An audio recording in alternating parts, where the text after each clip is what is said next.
Hey YouTube, this is Mega Marie coming to you with another manga review.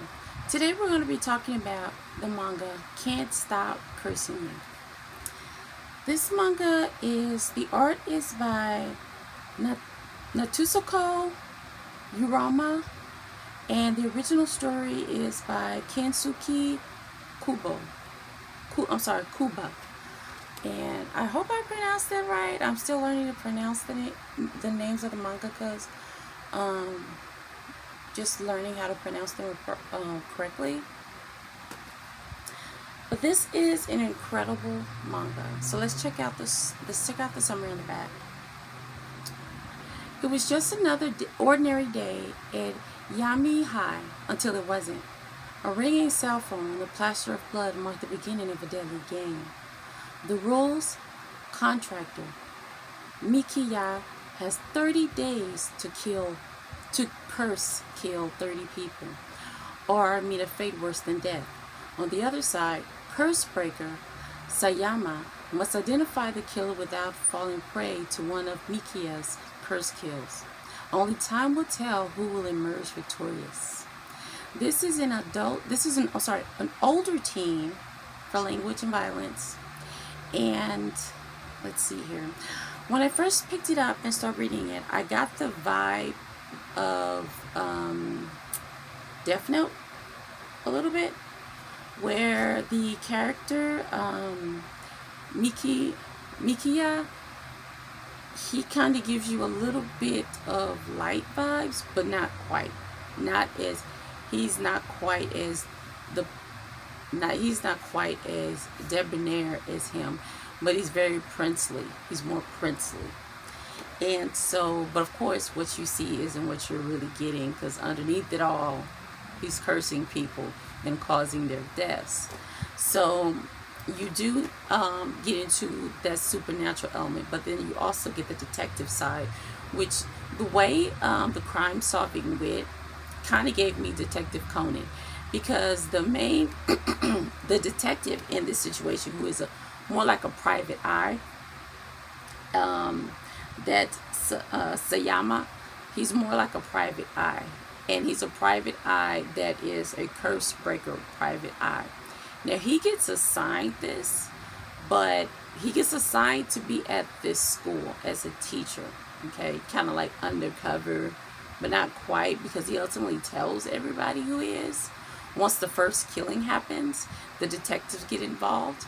Now in this world, everybody understands that curse killing is a thing. Although it's supernatural, it's something that's happening, and that the police are starting to investigate it, and they're starting to utilize certain people that have the ability to help them supernaturally investigate it.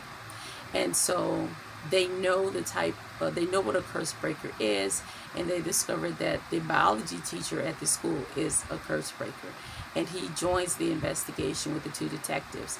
Now, although they've had these kind of crimes, they're having these kind of crimes go on, these two detectives in particular aren't as familiar with having worked a case like this. So you have detectives that are used to doing cases a certain way. Then you have this very shrewd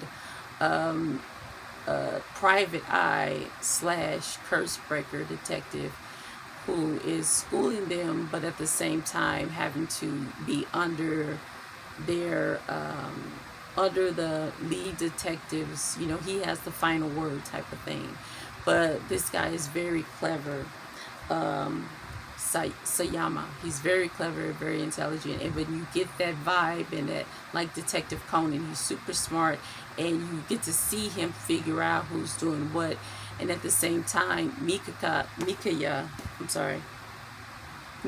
yeah, he is the bad guy in this situation, and you get to see his dual personality, and you can see his point of view.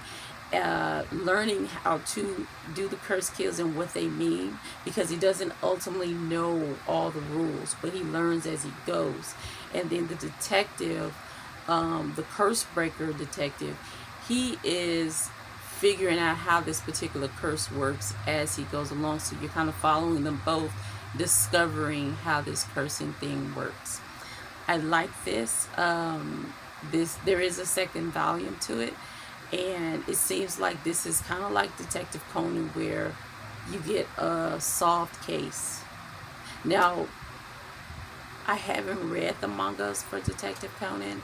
I don't know if it's one volume, one case per volume, but I'm getting the feeling that this is one case per volume, whereas in Detective Conan, the anime, one anime is one case.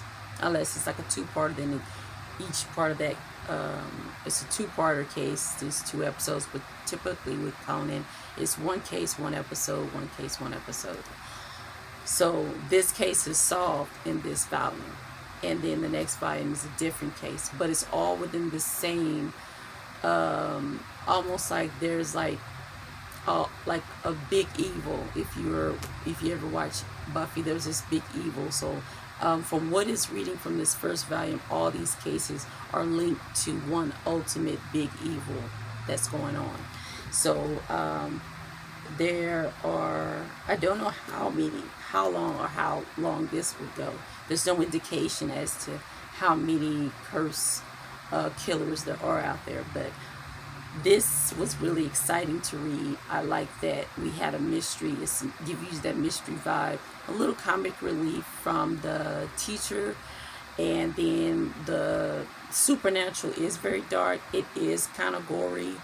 I think this will make a great anime, especially with the way you get the gore part of it, and how the people die when the curse is fulfilled. It's very bloody. So if that's not your thing, then you might not want to read this. But it's not too gory for me, but I like gory, so take that for what it is. But I did enjoy this. I can't wait for volume 2. From what I saw and read from other manga enthusiasts, this is a slow release book, which meaning that it comes out slow. I've had this for a while, and I just not got around to reading it, but I know the volume 2 came out maybe a couple of months ago, but this had already been out for over a year, if I'm not mistaken, because it had been out, I think this has been out since 2018, and I think that volume 2 not that long ago came out, so I think it's a slow one that comes out, but it's worth it, and 2 is already out, so I'm eager to wanting to read that. But I definitely give this a solid 4. I can't wait for the next volume, and I think it's going to be definitely something I'm going to want to continue to read, because I love a detective novel, and one with where the detective part of it, the crime part of it, feels like real crime, and the supernatural doesn't take away from that. So definitely a 4-star. So thank you so much for tuning in. If you enjoyed this video, please like, share, and subscribe if you haven't. And I look forward to seeing you guys in the next video. Thanks for coming. Peace.